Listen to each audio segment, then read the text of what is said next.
Mexico's oldest and most famous holiday, the Days of the Dead, have a special place in the Huasteca, where local celebrations evoke fundamental principles of Mesoamerican spirituality. Hello, this episode will look at altars among the indigenous groups of the Huasteca and what they can tell us about original understandings of the ancient holiday. 6 native languages are spoken in the Huasteca region, and 4 of them are represented in this video: Otomi, Nahuatl, Xi'uy, and Tenek. My photos and videos come from visits to Veracruz villages, the National Museum of Anthropology, and the San Luis Potosi Regional Museum. The Huasteca is a subtropical lowland west of the Gulf Coast. Fertile land and imagination have made the Huasteca productive for Mexican economy and art, with musical and ritual traditions that have reached national and even international renown. It is a land close to my heart because I have been researching indigenous cultures there since 2003, with fieldwork among Aztec and Otomi villages to learn their beliefs and practices. The Days of the Dead are the most elaborate holiday season in the Huasteca, where it is popularly called Chantolo, adapted from Todos Santos, All Saints' Day. This is when villagers bring out their fineries with a rich assortment of tamales, chocolates, and other handmade foods prepared to eat at home, share with guests, partake with the spirits, and take to the neighbors. It is also when celebrants sport their fanciest clothing and jewelry to mark the formality of the occasion. The Otomi village of Cruz Blanca, Veracruz, has been my longest community fieldwork. I began visiting in 2005 and most recently in 2019 to participate in the Days of the Dead. I was able to observe the holiday in 2 senses, as a researcher and as a practitioner myself. At many of the houses, the altar is a constant fixture. It receives the holiday decorations exclusively for the season, and many of them express ideas from native spirituality and myth. Woven palm spirals on the frame symbolize stars so that the altar itself becomes a microcosm. Raw fruits often hang upon the frame, yet most of the cooked foods are placed upon the altar table surface itself. On the floor typically stand the incense burner, marigold petals, and candle holders, as well as any additional foods that couldn't fit on the table surface. It is also worth noting that the full holiday season lasts over a month, from the final days of October to the Feast of St. Andrew on November 30th. While the main observances run from October 31st to November 2nd, other rites continue throughout the month, as we will see below with the Xi'uy. My first observance of the holiday in Mexico was at an Aztec house in Veracruz during my fieldwork in 2004. I had already been performing the rites during previous years, but this was my first witnessing of the occasion in a native setting, with customs transmitted and transformed over centuries. Among my strongest impressions of the Nahua celebration was the perpetual presence of food at the altar.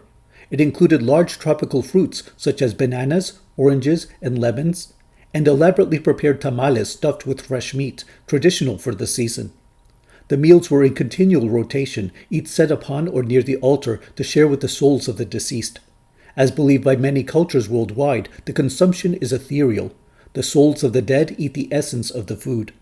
After they have partaken of it, we may remove the physical meals from the altar and eat the rest for ourselves. In my series on the Days of the Dead in Cruz Blanca, I called it a Thanksgiving family reunion of the living and the deceased. The rest of the altars in this video were displays at the San Luis Potosi Regional Museum, which was presenting an exhibition on rituals and altars in the Huasteca. I visited the museum in January 2012 at the end of a 2-week visit to Mexico, which began with a New Year's ritual at a shaman's house in Cruz Blanca. It was my final stop before going to the airport to fly back to the States. Most of the information about these altars comes from the museum descriptions. The museum's commentary on this Aztec altar highlights the complex symbolism guiding its arrangement. The arch represents both the entrance into heaven and the roof of the deceased soul's former home. The 7 staffs framing it also stand for the heavenly path's 7 steps. Also called the Pame, the Xi'uy are relatives of and neighbors to the Otomi, with their largest communities in northeast Querétaro and the southeast San Luis Potosi. The Xi'uy altars at the museum exhibition are especially telling of the indigenous purpose for sharing with the souls of the dead. As mentioned earlier, among the traditional indigenous communities, the souls are believed to be visiting during the end of October and all of November.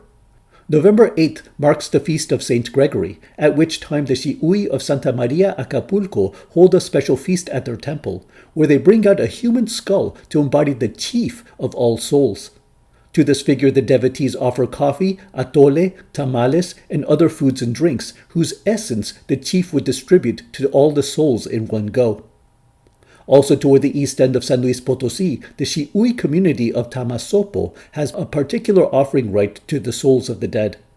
Among rock formations at the peaks of their surrounding mountains, Xi'uy devotees assemble offerings of clay figurines portraying supernatural beings such as thunder spirits, chthonic devils, and descendant souls, to which they give foods and treats such as tobacco cigars, chicken blood, and unsalted mole. They offer to these entities to keep a healthy relationship with the spirit world, to which they request rains for their crops and subsistence. The final altar for this episode comes from the Tenek, speakers of an offshoot Mayan language in the North Huasteca. In Nahuatl, this group was called Huastec, which originated the name of the Huasteca lands. This opulent work brings together not only materials, but also concepts from the previous examples. Through its magnificent ornamentation, the altar becomes microcosm. It becomes a point where the foundations of communion and exchange with the spirit world grow hot with energy. I narrate a caption I'd written about this view. And then, within hours before my return flight, the Tenek altar at the Museo Regional Potosino recapitulated the journey. The universe is effulgently abundant and symmetric. Its loci are inhabited with animistic organisms with which man must engage to sustain cosmic equilibrium. Light and dark sustain the whole. I wept before this altar in such reflections. The altar is a space where practitioners realize the highest principles of their spirituality. During the days of the dead, the altar becomes the place where food, drink, hospitality, and love are given to the spirits returning for the occasion. These customs renew the circuits of exchange between the living and the dead within the larger reality of nature and the cycle of the year, bringing us to today's mask. On display at the Rafael Coronel Museum in Zacatecas, today's masks were crafted in the Huasteca for Chantolo ritual dances. Those who wore them represented and even embodied the souls of the departed, returning for the holiday season. As such, the dancers could travel among the village houses to receive food and drink, like those prepared for the altars. So, like the altars, these masked dancers themselves became points where ritual sharing with the souls could occur. The mask thus gave a face to the native purposes of the Days of the Dead. Please like, share, and subscribe to the Eye of the Serpent channel. Your Patreon support goes toward travel, research, and production. Thank you for watching, happy Days of the Dead, and good roads.